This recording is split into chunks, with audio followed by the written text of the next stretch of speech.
Hi friends, welcome to our channel டாடு and டாடு. இன்றைக்கி நம்ம பார்க்க போகிற ரெசிபி என்னென்னா மத்தி மீன் குழம்பு. அதுக்கு தேவையான பொருட்கள் என்னென்னா வெங்காயம் 2, தக்காளி ஒரு 3, கொஞ்சம் பூண்டு, பச்சை மிளகா கீரை வேண்டாம், அப்படியே உடச்சி வைக்கலாம். மத்தி மீன் வாங்கி க்ளீன் பண்ணி ஒரு 1/4 டீஸ்பூன் மஞ்சள்தூள், 1 டீஸ்பூன் மிளகாத்தூள், கொஞ்சம் உப்பு எல்லாம் போட்டு பிசைஞ்சு வச்சுருக்கேன்.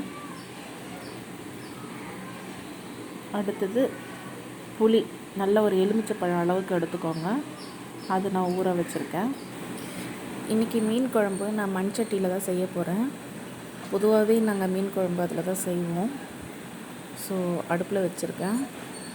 சட்டி நல்லா காயட்டும். 3 ஸ்பூன் நல்லெண்ணெய் ஊற்றிக்கோங்க. நல்லெண்ணெயில் தான் நான் செய்ய போகிறேன். 3 ஸ்பூன் ஊற்றிருக்கேன். எண்ணெய் காஞ்சதும் கடுகு போடுங்க.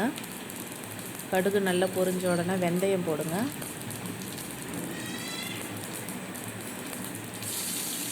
பூண்டு போடுங்க. கொஞ்சம் நல்லா வதக்கிக்கோங்க.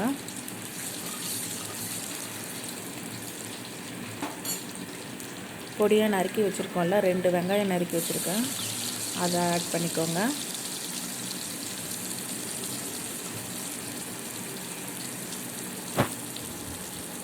அது நல்லா வதக்கிக்கோங்க.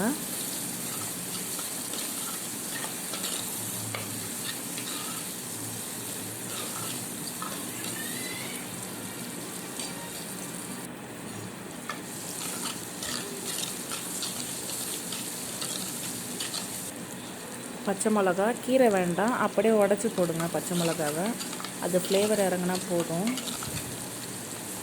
இப்படி உடச்சி போட்டிங்கன்னா அது டேஸ்ட்டு வேறு மாதிரி இருக்கும். நல்லா வதக்கிக்கோங்க.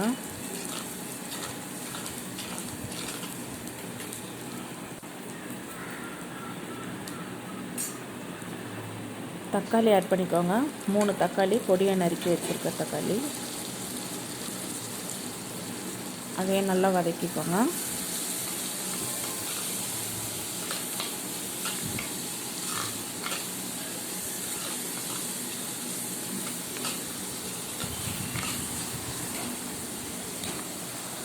தக்காளி வேகிற அளவுக்கு கொஞ்சம் கல் உப்பு சேர்த்துக்கிறேன் நான். நல்லா வதக்கிக்கோங்க.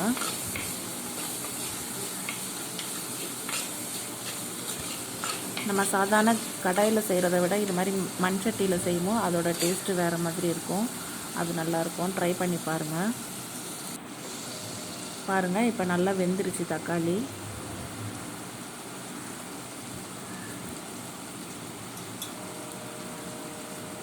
இப்போ கொஞ்சம் 1/4 டீஸ்பூன் மஞ்சள்தூள் ஆட் பண்ணிக்கோங்க.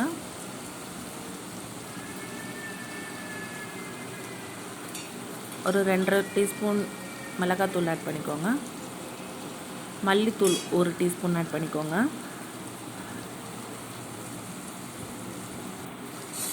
இதெல்லாம் நல்லா வதக்கிக்கோங்க. பச்சை ஸ்மெல் போகிற வரைக்கும் நல்லா வதக்கிக்கோங்க. பாருங்கள், எண்ணெயும் அந்த மிளகாத்தூள் அப்படியே பிரிஞ்சு வந்திருக்கு பார்த்தீங்களா? இந்த அளவுக்கு நல்லா வதக்கிக்கோங்க. அப்போ தான் அந்த டேஸ்ட்டு வரும்.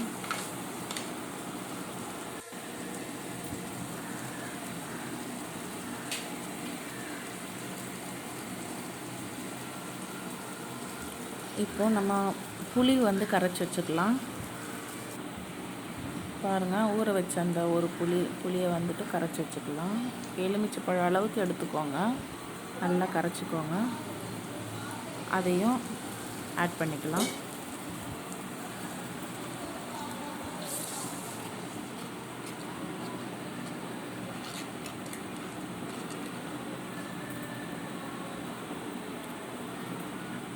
நான் கொஞ்சம் தண்ணியை ஆட் பண்ணிக்கிறேன்.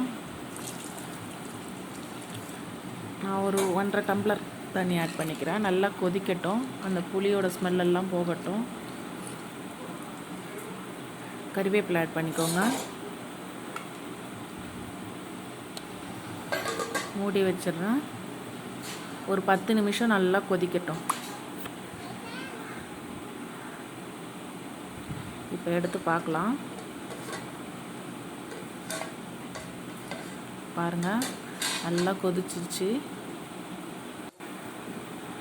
பாருங்கள். இந்த பச்சை ஸ்மெல்லாம் போயிடுச்சு, நல்லா ஒரு திக்காக இருக்குது. இப்போ உப்பெல்லாம் நீங்கள் டேஸ்ட் பார்த்துட்டு அதுக்கு தேவையான மாதிரி போட்டுக்கோங்க. எனக்கு கொஞ்சம் கம்மியாக இருந்தது, அதனால் நான் கொஞ்சம் கல் உப்பு ஆட் பண்ணியிருக்கேன்.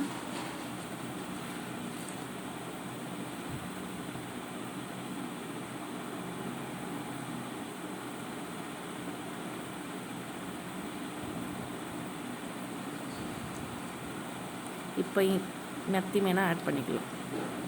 ஒன்று ஒன்றா போடுங்க.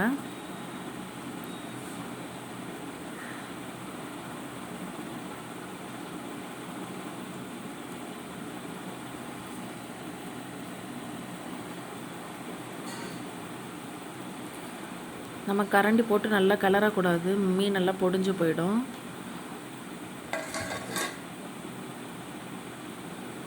இது ஒரு 3 மினிட்ஸ் கொதிச்சா போதும். சிம்மில் வச்சுருங்க. நல்லா ஹை ஃப்ளேமில் வச்சுலாம் கொதிக்க விடக்கூடாது. ஒரு சிம்மில் வச்சு கொதிக்க வைங்க. ஒரு 3 மினிட்ஸ் கொதித்தாலே மீன் வெந்துடும். இப்போ பாருங்கள், நல்லா வெந்துருச்சு. அந்த எண்ணெய் எல்லாம் தனியாக வந்திருக்கு பாருங்கள். சூப்பரான ஒரு மத்தி மீன் குழம்பு தயாராகிடுச்சு. அதுவும் மண் சட்டியில் வச்சுருக்கு. இந்த ரெசிபி உங்களுக்கு பிடிச்சிருக்குன்னு நினைக்கிறேன். பிடிச்சிருந்தால் லைக் பண்ணுங்கள், உங்கள் ஃப்ரெண்ட்ஸ்க்கெல்லாம் ஷேர் பண்ணுங்கள். டாடு அண்ட் டாடு சேனலை சப்ஸ்கிரைப் பண்ணுங்கள். பக்கத்தில் இருக்க பெல் பட்டனை ப்ரெஸ் பண்ணி ஆல்ன்றதை கிளிக் பண்ணுங்கள். அப்போ தான் நான் போடுற அடுத்த வீடியோஸ்லாம் உங்களுக்கு நோட்டிஃபிகேஷனில் வரும். தேங்க்ஸ் ஃபார் வாட்சிங்.